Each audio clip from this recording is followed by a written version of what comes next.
नमस्ते विद्यार्थी मित्रों, पाँचवीं हिंदी की कक्षा में मैं आप सभी का स्वागत करता हूँ। पिछले वीडियो के अंदर हमने बीज इस कविता का पूर्ण अध्ययन किया है।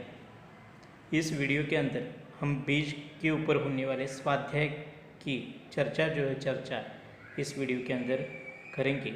तो चलिए शुरू करते हैं। कविता क्रमांक 8, बीज। लेखक है कवि रामेश्वर दयाल दुबेजी।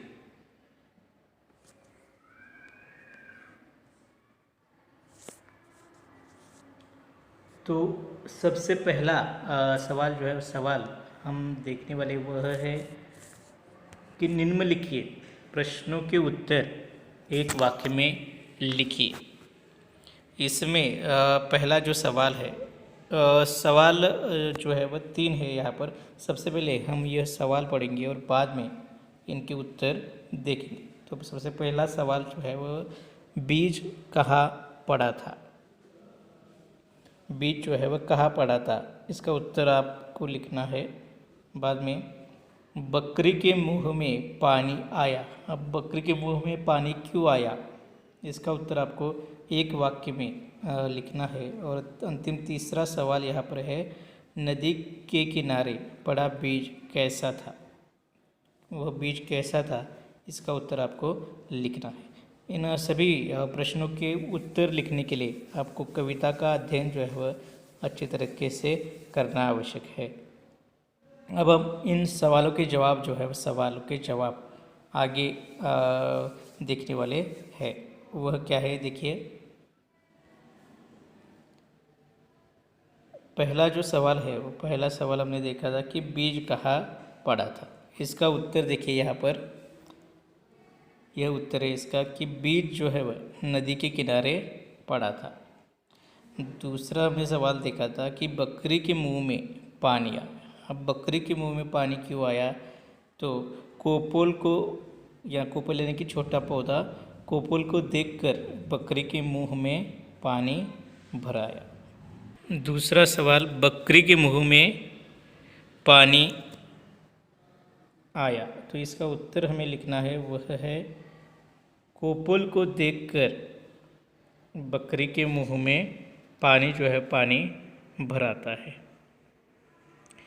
सवाल क्रमांक 3 देखिए यहाँ पर, नदी के किनारे पड़ा बीज कैसा था। इसका उत्तर है नदी के किनारे पड़ा बीज बहुत छोटा सा था।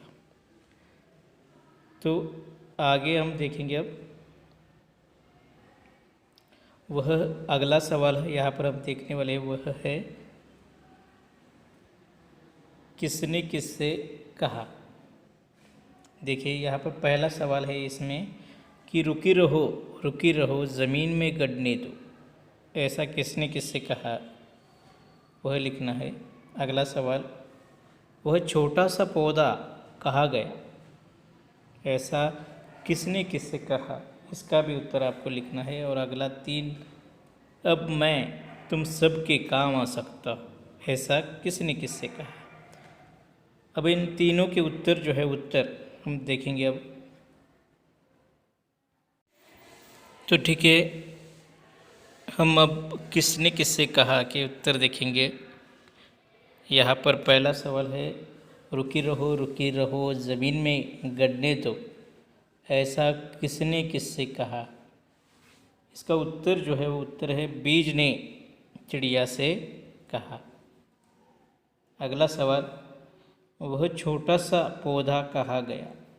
इसका उत्तर है चिड़िया, गाय और बकरी ने एक दूसरे से कहा। अगला, अब मैं तुम सबके काम आ सकता हूँ, ऐसा किसने कहा, तो बीज ने तीनों से कहा है यहाँ पर। तो इस तरीके से आप उत्तर जो है उत्तर उसके लिख सकते हैं। अब हम अगला सवाल देखेंगे, वह है आकृतिबंध पूर्ण कीजिए।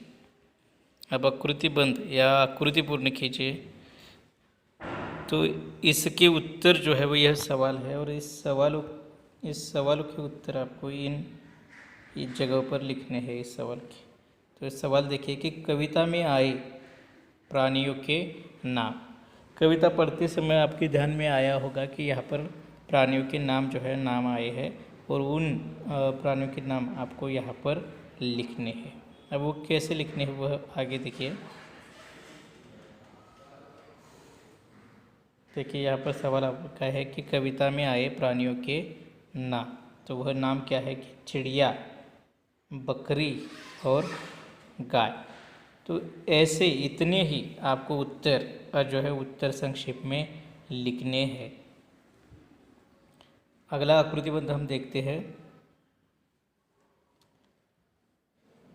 बीज में इस कारण अंकुर फूटा। तो अंकुर फूटने के लिए बीज को आवश्यक होने वाले 2 घटक जो है वो यहाँ पर आपको लिखने हैं। वह क्या है देखिए। तो यहाँ पर पानी और धूप, यानी कि कविता की पंक्तियों में भी है कि पानी और धूप पाकर बीज में अंकुर फूटा। तो यहाँ पर पूर्ण वाक्य जो है वाक्य आपको लिखना नहीं है, तो वहाँ पर आपको सिर्फ ये 2 कारण जो है वो कारण यहाँ पर लिखने हैं। ऐसे ही आकृतिबंध आपको तैयार करने होते हैं। अगला आकृतिबंध देखते हैं। बीज ने यह रूप धारण किए। तो बीज ने 4 रूप जो है वह 4 रूप कौन से धारण किए, यह आपको उन रूपों के नाम जो है वो यहाँ पर लिखने हैं 4 जगहों पर। अब वो कैसे लिखने हैं देखिए यहाँ पर। तो यहाँ पर पहला है अंकुर जो है आप सीक्वेंस वाइज भी लिख सकते हैं। अगर हम सीक्वेंस के आधार पर या घटनाक्रम के आधार पर आप देखें तो पहले उसमें अंकुर फूटा था, उसमें कोपल आया और वह पौधा बना और बाद में पेड़ भी।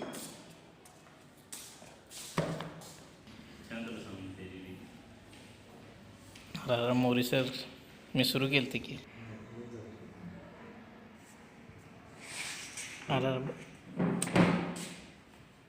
बसा की 2 मिनटाचं काम आहे, एवढं झालं की मग मी शेवटचा प्रश्न आहे।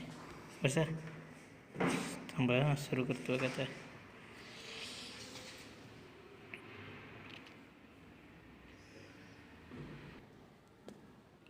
अगला सवाल यहाँ पर है कि पाठ में या कविता में आए हुए इन शब्दों के लिए विलोमार्थी शब्द, ये विलोमार्थी यानी विरुद्धार्थी शब्द। यहाँ पर पहला सवाल धूप, खुश, तीसरा शब्द है छोटा और चौथा है दिन।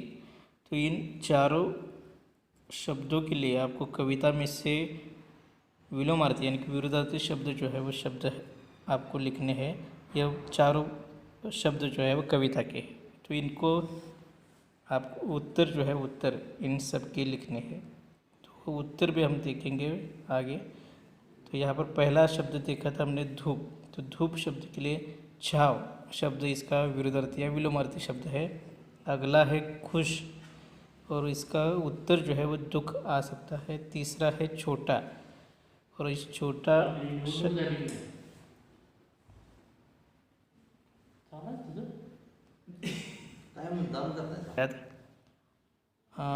तीसरा शब्द हमने देखा था छोटा, तो इस छोटे शब्द के लिए बड़ा या विरुद्धार्थी या विलोमार्थी शब्द आ सकता है। अंतिम है दिन, दिन के लिए रात, यह विलोमार्थी शब्द जो है आता है। तो यहाँ तक हमने स्वाध्याय जो है पूर्ण किया है।